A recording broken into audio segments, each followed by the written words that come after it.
Hello and welcome to another episode of Ask JP. Today, I'm your host, Jereen Garrison, filling in for Pastor Rose, who couldn't be with us today. So, today, the topic is the pressures of the firstborn daughter.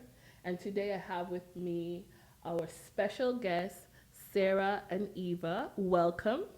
Thank you. Thank you. Thank you. And so I'm just gonna jump right into it and ask because I know Sarah, you're the firstborn and you're a daughter for sure.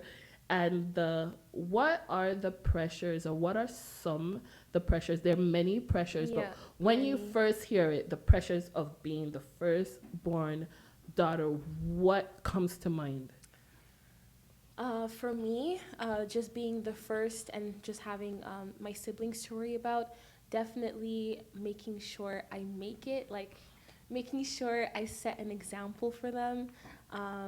It's something that's like been conditioned in my mind, like from when I was younger.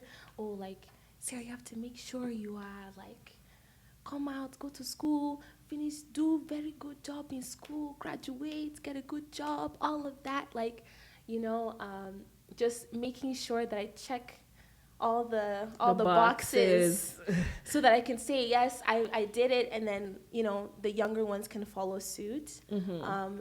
It's the pressure is really like So it's would pressure, it's would you pressure. so would you say okay because I know you're first generation, right, Canadian, right? Mhm. That's what we call it. Okay. Mhm. And so you're of Nigerian descent. Yes. And we know Nigerians they don't play They when don't it comes to their play. firstborns. They don't Africans in play. general, they don't play when it comes to firstborn. So do you think it's culturally inspired Yes. that pressure? I think, Nigerians, they're very like, Competitive. yes, and they like to show off. So, like, I remember this. Like, I remember hearing conversations that my parents will have, like, with guests. They'll sit down and they'll be like, oh, my daughter, she's the top of her class. Yeah, so she's gonna be a doctor, and Wow. then my son is gonna be an engineer. I can already see it with the way he's planning down, and it's like, okay, like it's great for you to, but now they don't realize the pressure that they're now putting on us Mm-hmm. because that was actually a very like the whole doctor thing was very it was a very big deal to me. And from a young age, I was like, okay, I guess that's what I need to be. Right. Like, I guess I need to be a doctor for them to, yeah, like be proud of me. Right. So going into university, I focused all on sciences, Mm-hmm. even though that wasn't necessarily what I What loved. you loved, right. So towards the end of I'm still in school, but I had to change Mm-hmm. I had to change course, and it was very difficult for me to like come to terms Mm-hmm. with that because I was like, if I go to my parents and tell them I'm not gonna be a doctor, Mm-hmm.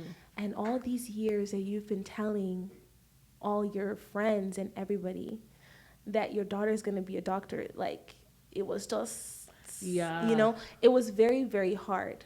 Mm-hmm. Um, yeah, it's just, I think it's still something that I kind of like struggle with. Yeah. Like, oh, like, I guess I couldn't fulfill that dream. And that's another thing. It's like, we're, a lot of the times, I can't speak for everybody, but it's like something I've noticed when I also talk to my friends. It's like, we're fulfilling the dreams that they couldn't. Right. So Living there's just so vicariously much, through yeah, there's just you. so Yeah. much pressure. Okay, so this is a tip for parents out there. So some of the pressure comes from actual parents. You understand? Setting that bar. As a parent, you want them to do well, but setting that bar to your own expectations or that bar a little too high puts pressure. Yeah, I can understand that. Eva, you're not the firstborn in your family, but you're the first born daughter. So tell me about this experience. What are the pressures that you feel being the firstborn daughter? Because, there are female roles and there are male roles, and especially when you come from homes that have traditional values, they Mm-hmm. place responsibility according to those gender roles, right? Yeah, no. Um, yeah, like I completely agree with what Sarah said. There's a lot of pressure, and a lot of it is just based off of our parents and what they're used to. Um, Back home, you wouldn't see a man in the kitchen, Mm-hmm. right? You wouldn't see your brother or your dad in the kitchen cooking, Mm-hmm. right? It's not something that you see. So when they come over to Canada, they're bringing what they know, right? So it's not like it's any like they're not doing it intentionally. It's just what they know. And so a lot of times, like growing up, you would see like even though my brother is 8 years, 7 years older than me, you would see like I would still have to, make sure there's something to eat, Yeah. or Yeah. make sure that my sister, like when my mom used to work at night, like make sure she's fed and she's in bed, just Mm-hmm. because there's that pressure of making sure that you're almost like the second mom, The Mm-hmm. second the mom. second mom in Heavy the on the house. second. Yeah. Yeah. So let me take it back, Mm-hmm. right? Because the key responsibility or role in the family lies on the parents, right? They're the ones that are supposed to be taking on this responsibility and not the kids. So, starting with you, Sarah, first, what made you feel that you should take on this role as second mom? I don't think it was something that I like realized I was doing. I think it was just like subconsciously I was just into like I entered that role like Mm-hmm. without me knowing. Mm-hmm. Um, just because my parents, um, like we all immigrated here, and obviously they're from Nigeria, so there's a lot of things that they're not necessarily used to. Mm-hmm. Like an example would be like the school system here. There's a lot of Mm-hmm. things that they're not used to. Right. So like it started with like little things, like a field trip form or something. Right. They would just pass it on to me like, oh, Susan is going to a field trip, or so and so is going to a field trip. Read the form and just tell me where to sign. Okay. Yeah. So it went from things like that to like full on documents. Like I remember being in like third or fourth grade, and I'm here trying with my small vocabulary, and I'm here trying to like read these words and like understand what this document is supposed to. Right. And I'll be like, "Oh, mom, I think it's saying you're supposed to do this," and it's not like they're doing it intentionally. It's just Right.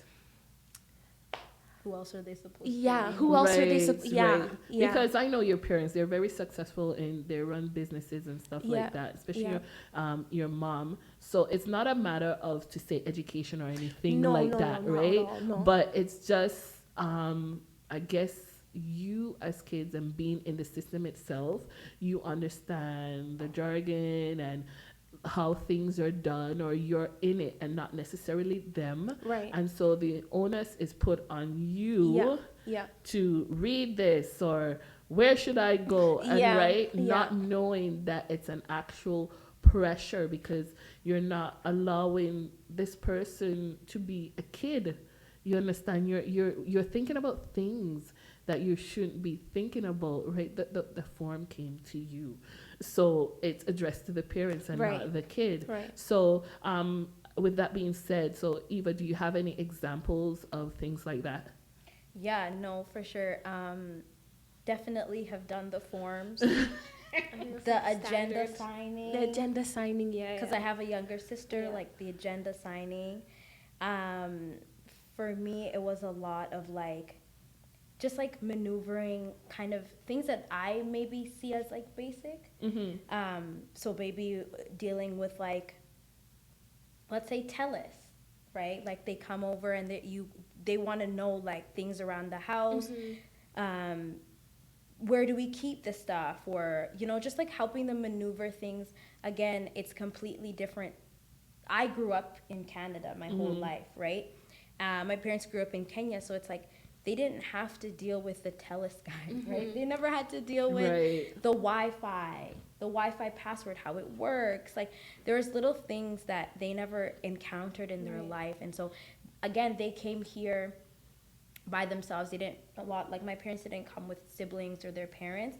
So I think a lot of the time it's they look to us because we grew up here. Mm-hmm. They just I guess assume that we would know it more. Mm-hmm. But a lot of time it does come with like pressures of Mhm. like just making sure you do it and you do it right.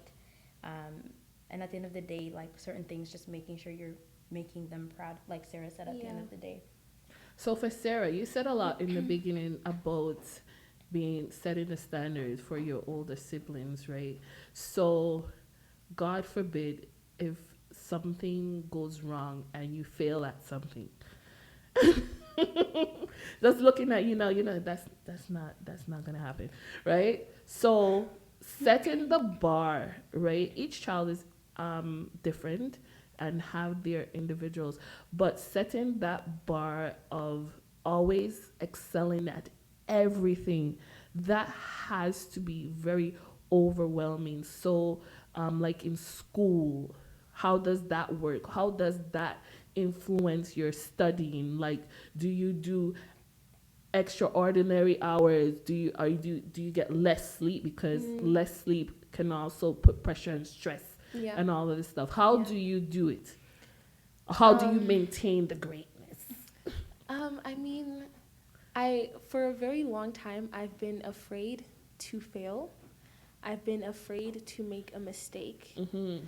I don't think it's something that my parents never said, "Oh, you're not allowed to fail. You're not allowed to make a mistake." Mm-hmm. It's never that. It's more so like, "Oh, I know you're going to do so well. I know you're going to excel. I know you're going to." So when that doesn't happen, it's like, "Oh my god, like I let them down." It's like a really big like it's really heavy on you, like Mm-hmm. yeah. So for a long time I was very afraid to make a mistake, and yeah, my study hours, like I Hybrid. I would be cramming, like yeah, like if I bring home anything less than like an 85, like it was just pressure, not necessarily from like not directly, like it's not like they would directly say, "Oh, 85, what happened to the other 15, what is going on?" Mm-hmm. No, it's never like that, but it's more like, oh, okay, you tried. Yeah, you. But there was like an underlying like, Yeah, dang, you like tried, but you can do better. So, is it that you feel that your parents are doing this to be better than them? Because as a parent myself, I would like my girls to do better than I ever did of in course, life. yeah. So, do you think that it's a way of propelling you to this greatness, so you can do better than them, or do you just think it's just for bragging rights? I would say, like, okay, like you said, you want your kids to do, like, you want your daughters to do Yeah, better, yeah. right? I think it would be kind of weird if you're, like, you immigrated to this land and your kids do worse, Yeah. Mhm. right? Because Yeah. the whole point is to come and to, like, give them better opportunities. Right. I don't think it's necessarily, like, about bragging, but I think it's, like, yeah, they just want us to do better than what they did. They want us to achieve more, right? They want us to achieve more so that like we don't have to face the same struggles that they face. Yeah. Mm-hmm. Yeah. That like I guess I Yeah. don't know if you said Yeah. something. Yeah. Same. It's the same thing. Yeah. So other than like permission slips or reading contracts or stuff like that, what are the other pressures? Is it as a girl? So you talked about like your brother, not necessarily the roles right in the home, that you have to make sure that cooking and washing is done. Now we're in a society where we push for equality, right? So isn't that you adapt when you come into this Canadian society, that you adapt to these kind of roles, that there's equality, and so the myth of the firstborn girl goes away? No. No, absolutely not. Absolutely. No. No. No. Like they come with, like, just because they move to Canada doesn't mean they change, right? Like my Right. parents It's came, mentally. yeah, like my parents came to Canada in their 30s. Right. They've established their beliefs, morals, right? Like Right. they are their Yeah. who they are. Right. So when they came to Canada, yeah, they have to adjust with, okay, like certain things like mortgages, or like there's certain things that they have to adapt with, but a lot of the times when they're in their household, it's run how they know it's run. Yeah. Like Yeah. they don't take on the Canadian Yeah, culture. no. They're very true to their Nigerian or Yeah. Kenyan, like their Kenyan Yeah. roots. And you understand? funny enough, the Nigerian and the Kenyan culture, like they I won't use the word rigid, but they're really about their culture and representing who they are as who they are, their Yeah. identity, where they come from, and not forgetting that. So what are some of the things, like domestic, like do you see yourself taking on as that second mother or the first daughter? What are those things that you have to do? Okay, I'll start with something like super basic. One of the first things that I learned, I grew up in Italy, so it's still abroad, not from back home. So I did not know like the traditions or anything of the sort, like at all. So you didn't grow up in a typical Nigerian tradition. So some of these things is pretty much learn as you go, because Learn as you go. You didn't see it Exactly. happen. Yeah, I didn't. Okay, Yeah. that's rough. So one of the first things was when you greet an elder, you don't just say hi or good morning. Dare not do that. Wow. You must bend. The men bend and the women like kind of like kneel, like, and they'll say, "Oh, good morning, auntie. Good morning, sir. Good morning, ma'am." You know. So that was one of the first things that we learned. But how is it different from your brother, I guess? I don't know. I don't know. I don't really understand like the dynamic with like the son and but they don't really stress him with little stuff like So that. he being the second born, they don't really stress don't him. really stress It's just him with that stuff. you are the first. Yeah. So you're the blueprint. You're supposed to know. Yeah. Like you're supposed to just know. The next thing is my mom taught me how to entertain a guest.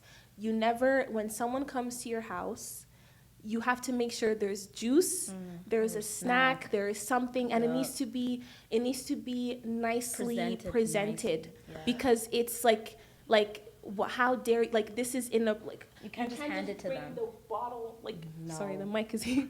You can't just bring the bottle and just leave it like that. No, Right. there's a certain way you present it, and and I noticed the first few times I did it, there was a reaction that the guest always gave, like, "Oh, your daughter is so well trained. How did she know that?" And my mom would just go, "Yes." I So can it's imagine her definitely face right now. Yes, I did Yeah, it's that. definitely I something did it. that you had to learn from like Yeah. way back. I don't know if you Yeah, agree. same. Like in my house, the like similar. Like you can't first off, do not offer them anything. And that if is they not say allowed. no, it doesn't matter. It, Like you still you have still to. need to present. They might say no, but it needs to be there. It needs to be there. Saying no when it's there, Yeah. it's good. But like, yeah, no, that was like a huge thing. Just making sure whether my parents were there, whether my parents were not there, like it had to be like just good. Like that was good home training. Yeah. That was like, Yeah. and I wouldn't expect my brother to do it. Exactly. Oh, There no. There was a time where I wasn't home, and my sister was not home, so it was just my brother, and he was a hot mess. Like, he texted me. He was Is like, it because he I don't wasn't even know trained the to tra-" do it? No, Yeah. he wasn't trained. He never knew how to do it. It's He was not like, expected. I don't even know what I'm supposed to present. Like, Oh, mom wow. said I can't even put it on the table like that. I was like, yeah, you need a tray. You need Mhm. you need glasses. You need The nice yeah. glasses. And he just I he know those had no glasses. clue. He had no clue at all. So Okay, so this is very interesting, but we're going to take a pause and have a brief break. And so when we come back, we're going to talk more about the pressures of being the firstborn daughter. And trust me, I know the second half is going to be spicy.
Welcome back to Ask JP. Again, we're talking about today the struggles or the pressures of the firstborn girl. Again, we have our special guests here, Sarah and Eva.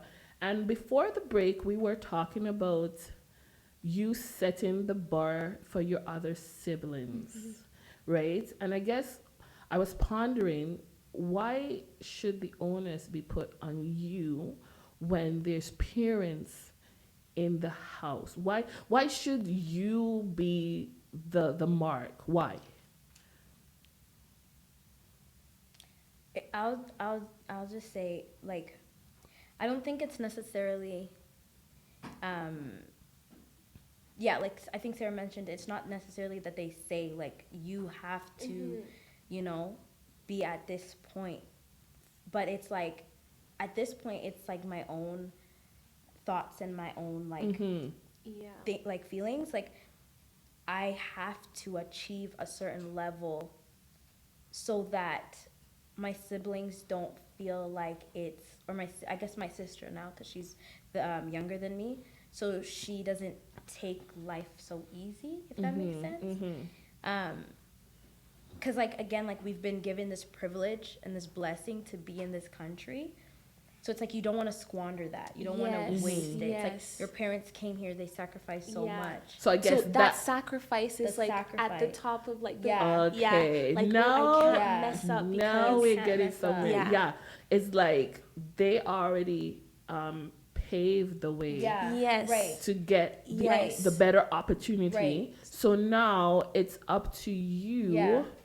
and being the firstborn Sarah and the firstborn girl, that you have to set that precedent for your other siblings. Yeah. And so I understand that pressure. So like these pressures, what does it cause? It has to cause some kind of anxiety. Anxiety. Mhm. Yeah. Talk to me Anxiety. about that. I struggled with anxiety. I still struggle with anxiety. I'm learning like different ways to cope with it, but from a very young age, I had anxiety, just because I started thinking about all these things that like a parent is supposed to like take on.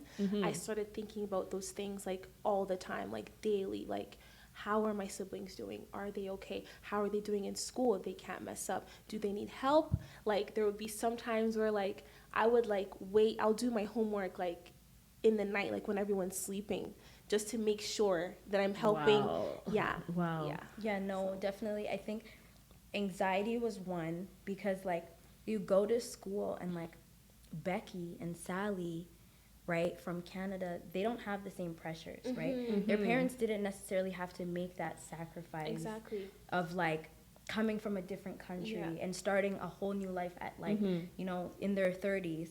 And so that is always in the back of your mind. So it's like that anxiety of just trying to make sure that that sacrifice isn't in vain. And then that anxiety like brings like obviously like just again just stress in general, worry, and then like I think before we were talking about like there's this sense of like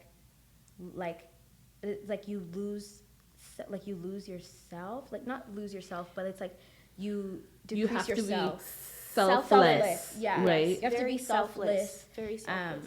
Because like you don't have to just think about yourself. You have to think about, does this decision affect my siblings? Does Right. this decision affect my parent? Like Right. it's a huge thing. Yeah. Yeah. So, wow. I guess because I never grew up with siblings. I do have siblings, but they're half siblings. So I never really grew up with siblings. So, the benchmark, it's me. That's Right, it. it's just It's just me. And so, in my head, I always put it this way: that if I have done better or have gone further than my mother, and I've made good use of the opportunities here in Canada, because when I migrated by myself, and so I've made use of that opportunity, and I know I did good, because she always would say, "Oh, you made me proud," right? But for you who still have siblings, right? When does this stop? When it doesn't, It doesn't. right? It doesn't Like stop. when does it stop? So is it that when you have your degree or your No, masters or because your go there's ahead. another pressure, right? When you get your Like once you get your degree, you have to get a the job. Yeah. Once you get a job, You have to get Where married. When you are have you to gonna get get married. married? You have to get a really Right. good job. When are you gonna right, get married? right. When Then are you? right? It's like the Wow. pressure's just like there's levels. Yeah. Once you finish one level, you gotta. So level up. parents, hold on. Parents, do you hear this? There's levels to this pressure. My goodness. So like level 1, and so what's the maximum? Level 10, or it keeps going? It keeps Maybe. going. Does it end? No, Maybe like it's endless. Wow. No, it's- So yeah. as parents, we have to be very mindful of these pressures that we are putting on our kids, and sometimes we do it not knowing, because I'm guilty of that. I'm very guilty of that because I have a 12-year-old, and even now I tell her, you have to set the example for the little ones. And to think of it, she's 12, right? Right? Yeah. Is this right? So now talking to you, and you're telling me about this, like even now I'm learning about it, right? So when you go back as a parent, we think about how I don't want her to have this added pressure, because Right. there's the pressure of life itself. In this age, social media, what you see, you have pressures of school, and so as parents, we have to be very mindful of how we address things like this, right? So tell me, how do you cope, or how are you coping with first daughter, firstborn syndrome? Um, How are you coping? how are you guys? Like, How is there how really- are we How are we coping? coping? I don't know if there's a method. Like, there's no like formula. I don't. Yeah. Like, there's nothing I can say. Oh yeah, like when I do this, I feel so much better. Yeah. I think it feels nice talking to other people, like Yeah. talking to people who can relate. Like having this conversation right now is kind of like therapeutic. You know? Yeah, because that you're not alone. Yeah. And trust me, there's so many other people, and even not being the girl child, but even males, because you have the onus to be great, to provide, right? That's a lot of pressure in itself. So definitely I can relate to it. But when you hear, okay, that I'm not the only one that's going through this, I'm not the only one that feels this way, I think it helps better to continue on the journey. You understand? Yeah. So other than, you guys didn't have a real coping method, but like you have to some way, how do you deal with it? I think you just get it done. For me, like, I think like going back to like the whole levels thing, like just knowing that you've done what you can, and then you're able to move to that next level, right? Like I think for me it would like suck, and I think I would be more hard on myself if I'm like still on this like for example, like for me, like education was like a really big thing. And like my brother, he was able to finish school in the 4 years, right? For me, it didn't take 4 years, but it's taken a while, and it's like the journey hasn't been as straightforward as him.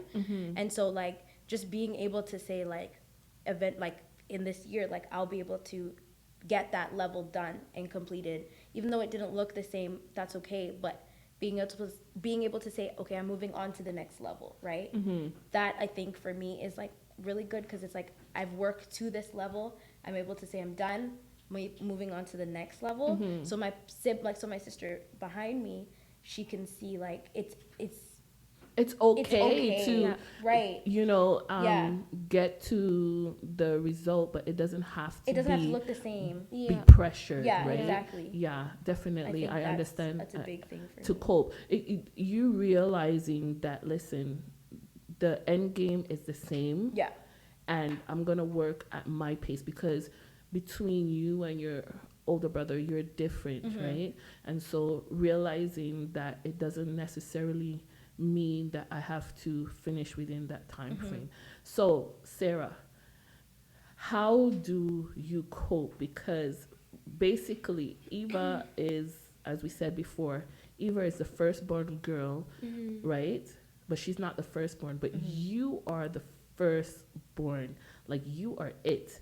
And so, how do you cope being that firstborn girl and the firstborn? I think I'm still learning, if I'm being completely honest. I'm learning not to be super hard on myself. Mm-hmm. Um, Self love is good. yeah, self love is good. And of course, God's help, right? Exactly, Yeah, yeah. absolutely. Definitely, like in times when I'm feeling super anxious, just stepping back and just talking to God, pouring everything out to Him. Like I journal a lot, and I Mm-hmm. noticed that really helps. Like just Mm-hmm. leaving everything on the paper and praying about it has been helping a lot. And like in terms of my anxiousness and just being worried and Mm-hmm. worrying a lot. Sorry. So definitely journaling and praying about it after and just leaving it to God. Like if I'm feeling very burdened, Mm-hmm. just leaving it to Him. And also realizing once I feel that relief, like with that relief, I can keep going, if that makes sense. Mm-hmm. Yeah. I guess for me, if I'm gonna jump in right there to say one of my coping mechanisms when I feel or I felt that pressure was worshiping. Mm. Do you understand? And not necessarily listening to worship, but me Actually worshiping. actually Yes. Mhm. worshiping Yeah. to God Mhm. and telling Him how I really feel. Like this burden is just too much to carry. I give it all to Him, Mhm. like through worship, because it can present so many other things, Yep. right? Anxiety, depression. You understand, you when you feel depressed, when you feel, because when I came to Canada, I wasn't just running and winning. You Mhm. understand, I had many failures before I could really get up, and that's really when I came to God and I realized that I couldn't do it without By Him, yourself. because Yeah. I was using my own strength Yeah. to do all of this, because I told myself I can't fail. Mhm. And if I go back home, oh, my mother's only child, could you just Mhm. imagine? Imagine. Yeah. Like Yeah. you can't Yeah. fail. You can't. It's not. That's not the plan here. Mhm. And so when I gave it to God and seek for revelation, because that was key to my journey, right? To even be successful, that to the point that my mom said, I'm very proud of you and what you have accomplished and what you're doing, was just telling God, listen, I need you to put me on the path that you need me to Mm-hmm. go. Mhm. Yeah. You understand? Mhm. And to give me revelation in what I need to do and how I need to do it, right? So, as we wrap up, what do you have to tell the audience out there? So, people who are going through this, firstborn daughters coming from your same cultural background, like what advice would you give to them to help them Mm-hmm. and let them know we're in it with you, sister. We Yeah. got you. um, I would say remembering that everything that your parents are doing are like out of love. They're not intentionally, you know, posing all of this pressure on you.